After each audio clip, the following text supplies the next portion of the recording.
I feel the love in the room, and I'm going to kick it off with a poem that celebrates what we're here for. Snow is 90% air. No two flakes the same, no two mountains the same, no two turns the same. My mind empties while every cell in my body wakens. I am free, tethered to the earth by the slightest of cords. My compass set 40 years ago, unchanged. The mountain is my canvas, my snowboard, my paintbrush, my work never complete. A gift that keeps on giving. My art is Shralpinism. All right.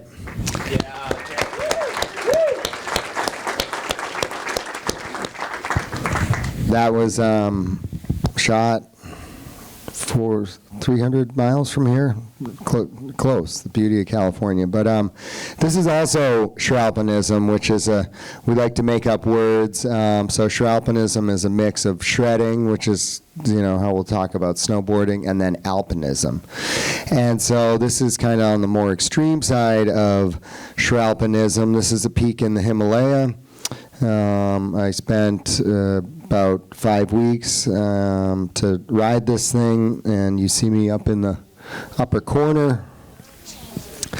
And so I am obsessed with spines, and this is 20 miles from my house this past winter. This is a face I waited 30 years for it to form up, and you see it's so fleeting. It's with all these being tied to nature, how these windows open and close really subtly, and the trick is to be there and when that happens.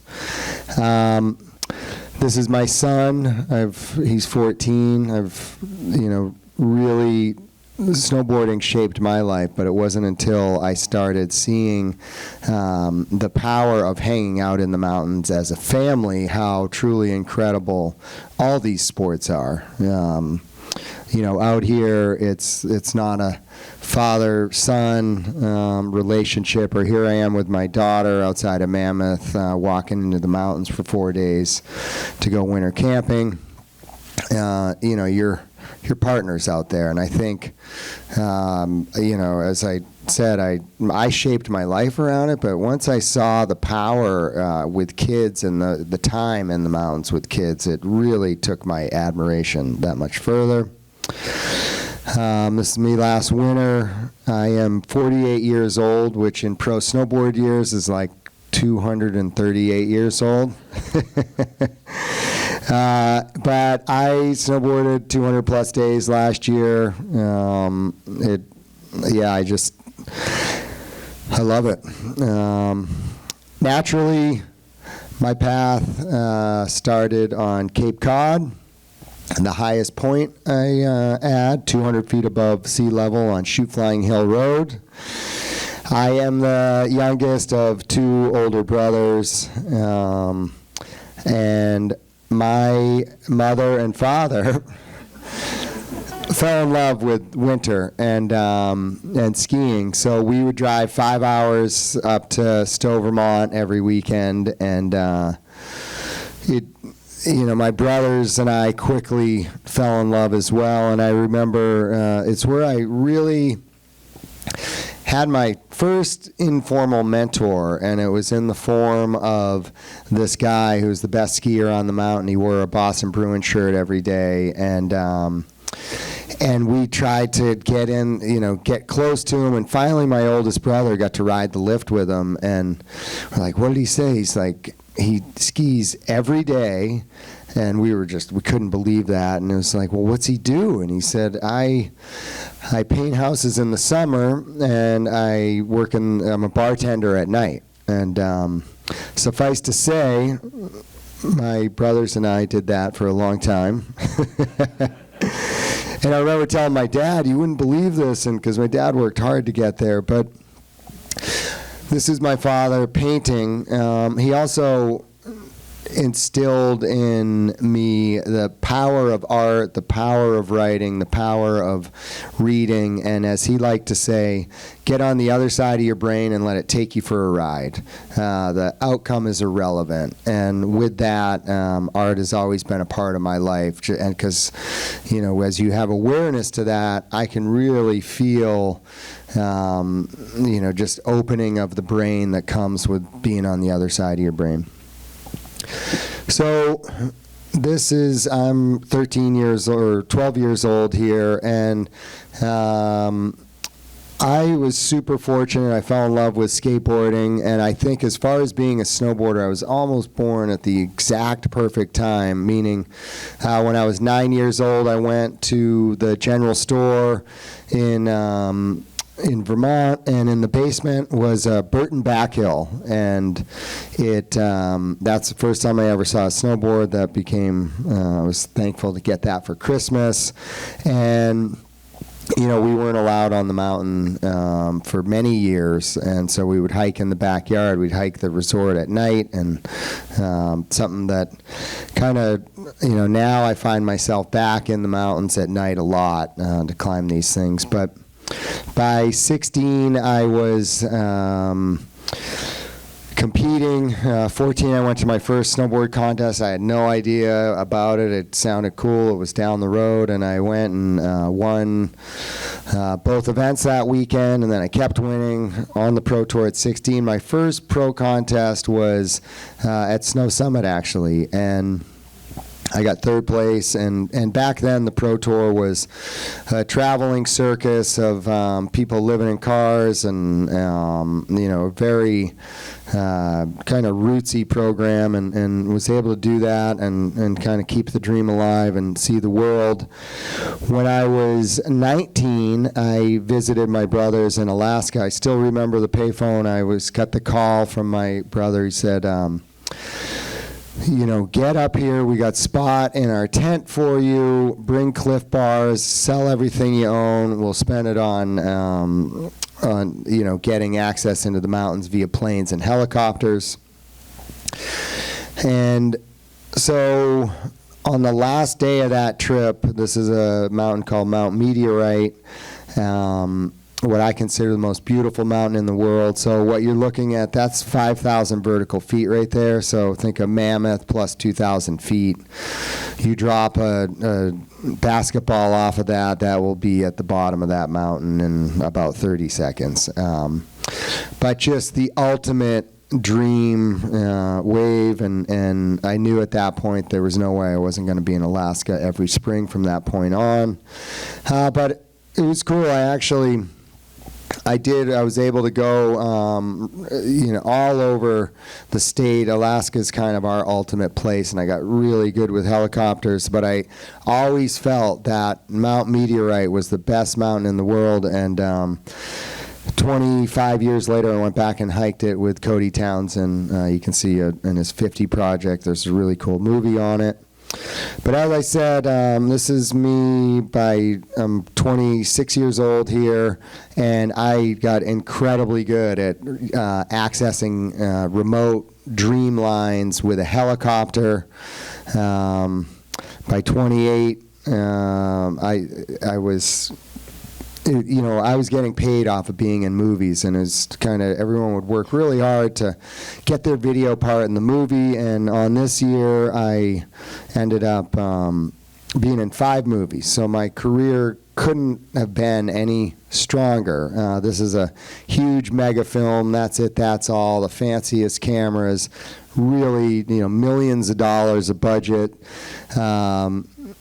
Probably the biggest snowboard movie I've been in, but there was another film I did that year which was called My Own 2 Feet, and this is my friend Chris Edmonds, and this film was all about hiking in the mountains. We were splitting, or we would take normal snowboards and we'd cut them in half to turn them into split boards, and started hiking the Sierra, and started to figure out how to hike and ride these things, and that just blew my mind. It was something I had wanted to do, but the film companies I was working with, they didn't think you could camp out there and keep the cameras working. And I wanted to do that because you can actually only take a snowmobile or a helicopter or a plane to about 5% of the mountain. So I'm like, man, if we can figure out how to hike out there and camp and live out there as someone whose whole life is about finding that dream mountain and riding it in perfect conditions, it was a dream come true.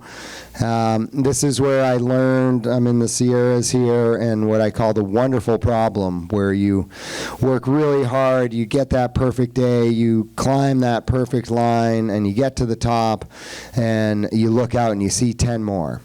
And the Sierra is truly a foot-powered paradise, 450 miles long, still walking into major drainages and seeing huge vistas of mountains for the first time. And I have put years and years and millions of calories and steps, and it's truly endless. So I would go on to, the two things I didn't want to do was make my own snowboard movie and start my own snowboard company, but I would do both of those things in 1 year time, 2008. And this is an ad for my snowboard company, Jones Snowboards. And this year we were, I loved the talk about circularity in the system, and it's been a dream to have that in snowboarding. And this year, for the first time ever, we have boards in the shops that have new. We've taken old snowboards and able to turn them back into new boards. This was many years in the making, but really proud of that. And I've got a long way to go with that, but it's a huge first step. And so this is an ad where we're just trying to get old snowboards and keep them out of the landfill. So, as I said, Alaska was that is my mecca, and I set out to do these foot-powered snowboard films, and it was funny. And actually, Mike Hatchett will be here, one of the greatest filmmakers, and I had to walk away from this whole ecosystem that I was so dialed in, and it was funny. They're like, "How's that hippie snowboard film going?" But for it to really work, it needed to work in Alaska. So here I am camping, and we'd go out for 20, 30 days out there. And if you want to ride spines, which you got to be willing. They're these orographic anomalies of ungodly amounts of snow, which means you're living in really the biggest storms in the world. I learned you sleep with your shovel in your vestibule. We would, every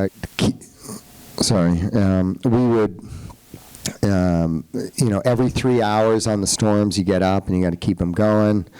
We're climbing these mountains at night, which is I've learned we're all afraid of the dark, what I call boogeyman fear. I'll talk more about that later.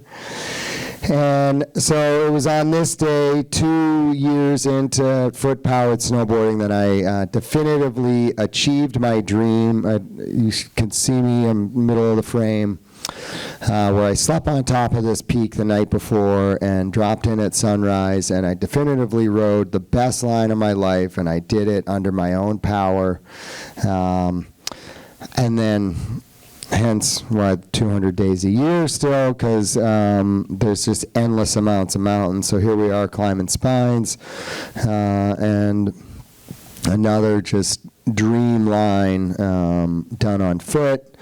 And as I started really meeting the mountains on their terms, it became so much more powerful of an experience.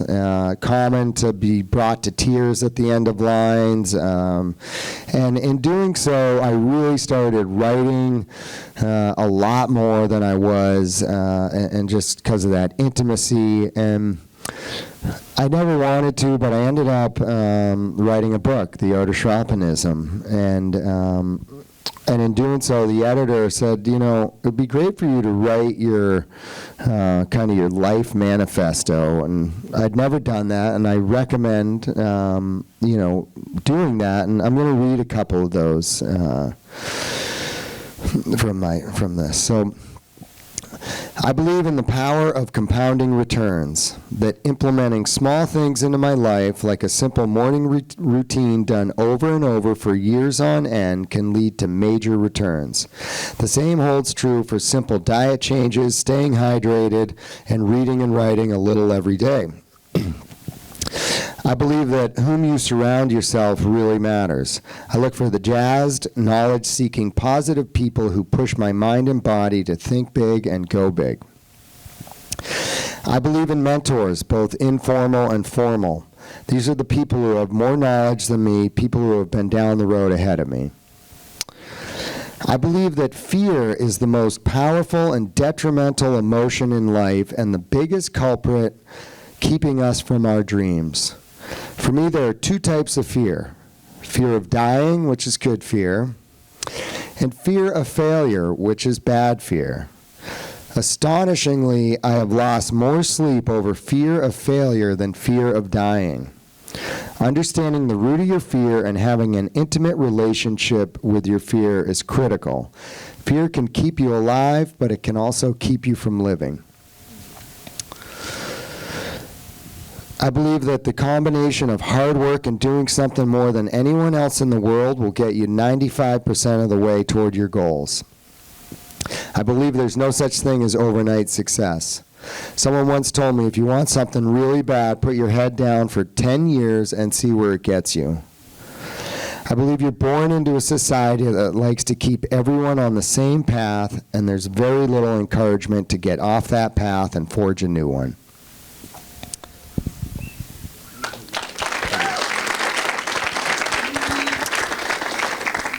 So, one bad call can erase a lifetime of good calls. So the reality is the mountains. They are serious. So many of my mentors and heroes are dead, and that's a really humbling thing, and so much about in the book is me wrestling with that. But one common theme I've found where I've made my biggest mistakes, and as you dig into accident reports, is ego is not your amigo. Yeah, and so really staying in check on that is critical. When I see it in the mountains, I run from it. When I see it in life, I run from it.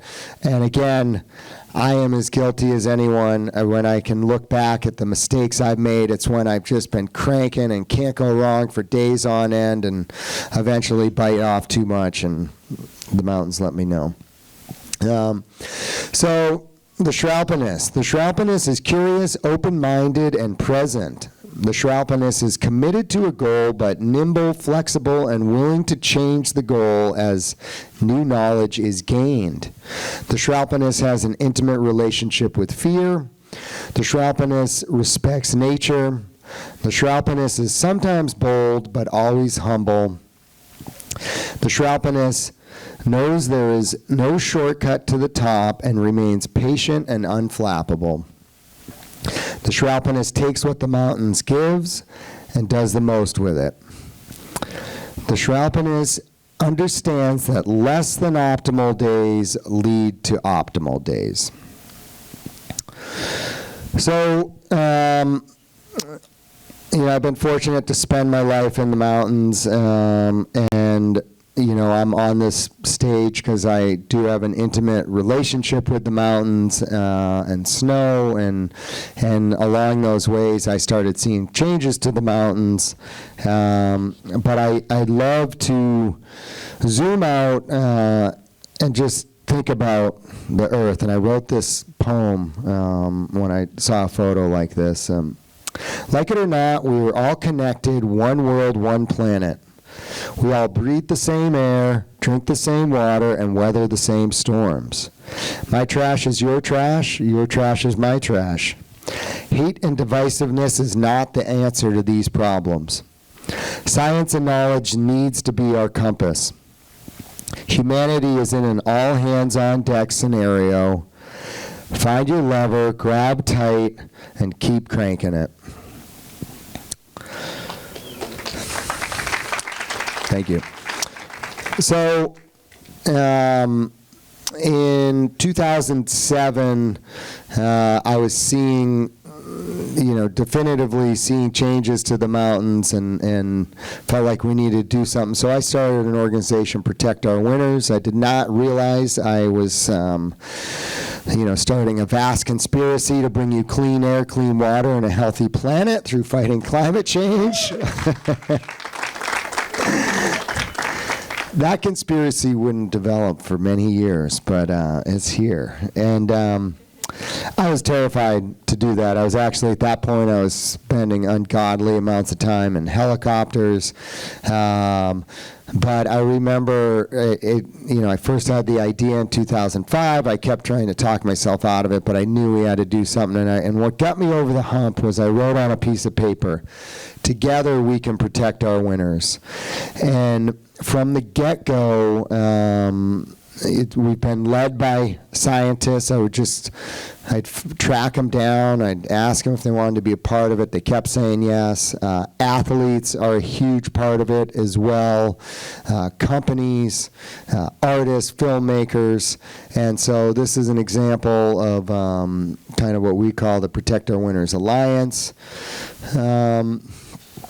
And it's important because that's what we bring to what I consider the toughest hill in the world, which is Capitol Hill. But it's a place we have to win. Science has been crystal clear. We do not get the CO2 reduction without policy. We need to change the systems. We need systemic change.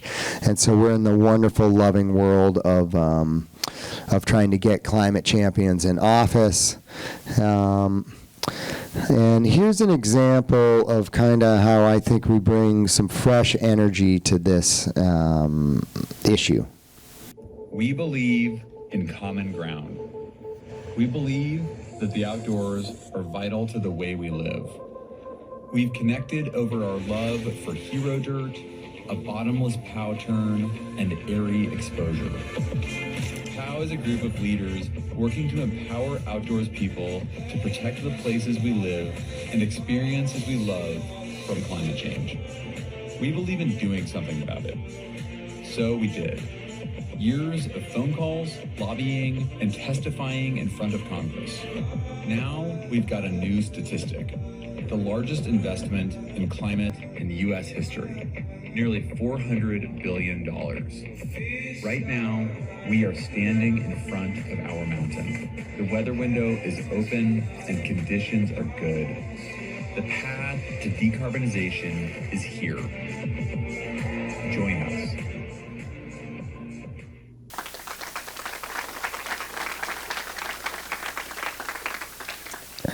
So it's been a tough road working in the climate world, but the one area we always had optimism with is we largely have the solutions, and they create a ton of jobs.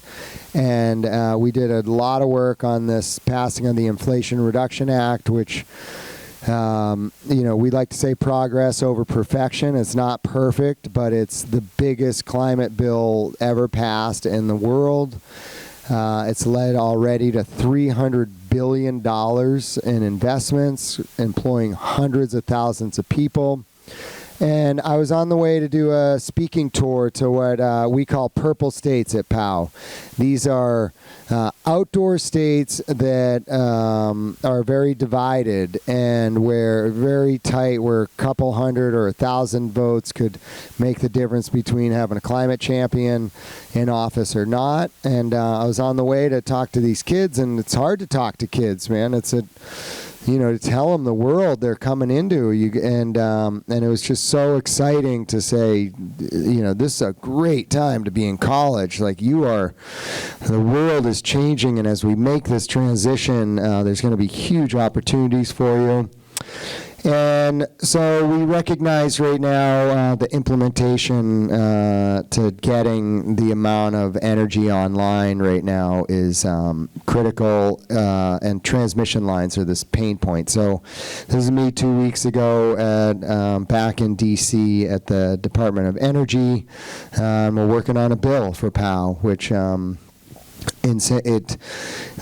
so communities that have this energy infrastructure in those communities, they will get benefit from that with a percentage of the cost of those developments, so they can build schools and hospitals and parks and trails and things of that nature. So that's what I got for you today. Thank you.